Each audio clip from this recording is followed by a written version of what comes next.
De la démocratie en Amérique d'Alexis de Tocqueville, 2e volume, chapitre 3, suite. Ce qu'on appelle l'esprit de famille est souvent fondé sur une illusion de l'égoïsme individuel. On cherche à se perpétuer et à s'immortaliser en quelque sorte dans ses arrière-neveux. Là où finit l'esprit de famille, l'égoïsme individuel rentre dans la réalité de ses penchants.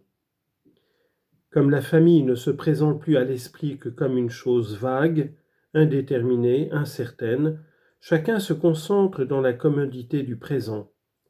On songe à l'établissement de la génération qui va suivre et rien de plus. On ne cherche donc pas à perpétuer sa famille, ou du moins on cherche à la perpétuer par d'autres moyens que par la propriété foncière. Ainsi, non seulement la loi des successions rend difficile aux familles de conserver intacts les mêmes domaines, mais elle leur ôte le désir de le tenter et elle les entraîne en quelque sorte à coopérer avec elle à leur propre ruine. La loi du partage égal procède par deux voies. En agissant sur la chose, elle agit sur l'homme. En agissant sur l'homme, elle arrive à la chose. Des deux manières, elle parvient à attaquer profondément la propriété foncière et à faire disparaître avec rapidité les familles ainsi que les fortunes. On lit en note. La terre étant la propriété la plus solide, il se rencontre de temps en temps des hommes riches qui sont disposés à faire de grands sacrifices pour l'acquérir et qui perdent volontiers une portion considérable de leurs revenus pour assurer le reste. Mais ce sont là des accidents. L'amour de la propriété immobilière ne se retrouve plus habituellement que chez le pauvre. Le petit propriétaire foncier, qui a moins de lumière, moins d'imagination et moins de passion que le grand, n'est en général préoccupé que du désir d'augmenter son domaine, et souvent il arrive que les successions, les mariages ou l'échange du commerce lui en fournissent peu à peu les moyens. Ce n'est pas sans doute à nous, Français du XIXe siècle, témoins journaliers des changements politiques et sociaux que la loi des successions fait naître, à mettre en doute son pouvoir. Chaque jour, nous la voyons passer et repasser sans cesse sur notre sol, renversant sur son chemin les murs de nos demeures et détruisant la clôture de nos champs. Mais si la loi des successions a déjà beaucoup fait parmi nous, beaucoup lui reste encore à faire. Nos souvenirs, nos opinions et nos habitudes lui opposent de puissants obstacles. Aux États-Unis, son œuvre de destruction est à peu près terminée. C'est là qu'on peut étudier ses principaux résultats. La législation anglaise sur la transmission des biens fut abolie dans presque tous les États à l'époque de la Révolution. La loi sur les substitutions fut modifiée de manière à ne gêner que d'une manière insensible la libre circulation des biens. La première génération passa, les terres commencèrent à se diviser. Le mouvement devint de plus en plus rapide à mesure que le temps marchait. Aujourd'hui, quand 60 ans à peine se sont écoulés, l'aspect de la société est déjà méconnaissable. Les familles des grands propriétaires fonciers se sont presque toutes englouties au sein de la masse commune. Dans l'État de New York, où on en comptait un très grand nombre, 2 surnagent à peine sur le gouffre prêt à les saisir. Les fils de ces opulents citoyens sont aujourd'hui commerçants, avocats, médecins.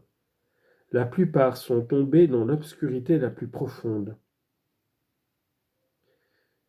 Alors, suite de la note précédente. À côté de la tendance qui porte les hommes à diviser la terre, il en existe donc une autre qui les porte à l'agglomérer. Cette tendance qui suffit à empêcher que les propriétaires ne se divisent à l'infini n'est pas assez forte pour créer de grandes fortunes territoriales, ni surtout pour les maintenir dans les mêmes familles. Fin de note. La dernière trace des rangs et des distinctions héréditaires est détruite. La loi des successions a partout passé son niveau. Ce n'est pas qu'aux États-Unis, comme ailleurs, il n'y ait des riches. Je ne connais même pas de pays où l'amour de l'argent tienne une plus large place dans le cœur de l'homme, et où l'on professe un mépris plus profond pour la théorie de l'égalité permanente des biens. Mais la fortune y circule avec une incroyable rapidité, et l'expérience apprend qu'il est rare de voir 2 générations en recueillir les faveurs. Ce tableau, quelque coloré qu'on le suppose, ne donne encore qu'une idée incomplète de ce qui se passe dans les nouveaux États de l'Ouest et du Sud-Ouest. À la fin du siècle dernier, de hardis aventuriers commencèrent à pénétrer dans les vallées du Mississippi. Ce fut comme une nouvelle découverte de l'Amérique. Bientôt le gros de l'émigration s'y porta. On vit alors des sociétés inconnues sortir tout à fait du désert. Des États dont le nom même n'existait pas peu d'années auparavant prirent rang au sein de l'Union américaine. C'est dans l'Ouest qu'on peut observer la démocratie parvenue à sa dernière limite. Dans ces États, improvisés en quelque sorte par la fortune, les habitants sont arrivés d'hier sur le sol qu'ils occupent. Ils se connaissent à peine les uns les autres et chacun ignore l'histoire de son plus proche voisin. Dans cette partie du continent américain, la population échappe donc non seulement à l'influence des grands noms et des grandes richesses, mais à cette naturelle aristocratie qui découle des lumières et de la vertu. Nul n'y exerce ce respectable pouvoir que les hommes accordent au souvenir d'une vie entière occupée à faire le bien sous leurs yeux. Les nouveaux États de l'Ouest ont déjà des habitants, la société n'y existe point encore. Mais ce ne sont pas seulement les fortunes qui sont égales en Amérique. L'égalité s'étend jusqu'à un certain point sur les intelligences elles-mêmes. Je ne pense pas qu'il y ait de pays dans le monde où, proportion gardée avec la population, il se trouve aussi peu d'ignorants et moins de savants qu'en Amérique.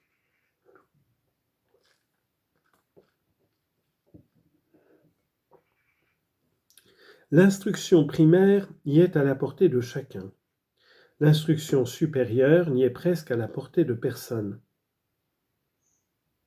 Cela se comprend sans peine et est, pour ainsi dire, le résultat nécessaire de ce que nous avons avancé plus haut. Presque tous les Américains ont de l'aisance. Ils peuvent donc facilement se procurer les premiers éléments des connaissances humaines. En Amérique, il y a peu de riches. Presque tous les Américains ont donc besoin d'exercer une profession. Or, toute profession exige un apprentissage. Les Américains ne peuvent donc donner à la culture générale de l'intelligence que les premières années de la vie. À 15 ans, ils entrent dans une carrière. Ainsi, leur éducation finit le plus souvent à l'époque où la nôtre commence. Si elle se poursuit au-delà, elle ne se dirige plus que vers une matière spéciale et lucrative. On étudie une science comme on prend un métier, et l'on n'en saisit que les applications dont l'utilité présente est reconnue. En Amérique, la plupart des gens ont commencé par être pauvres. Presque tous les oisifs l'ont été, dans leur jeunesse, des gens occupés. D'où il résulte que quand on pourrait avoir le goût de l'étude, on n'a pas le temps de s'y livrer, et que, quand on a acquis le temps de s'y livrer, on n'en a plus le goût. Il n'existe donc point en Amérique de classe dans laquelle le penchant des plaisirs intellectuels se transmette avec une aisance et des loisirs héréditaires et qui tiennent en honneur les travaux de l'intelligence. Aussi la volonté de se livrer à ces travaux manque-t-elle aussi bien que le pouvoir. Il est établi en Amérique, dans les connaissances humaines, un certain niveau mitoyen. Tous les esprits s'en sont rapprochés, les uns en s'élevant, les autres en s'abaissant.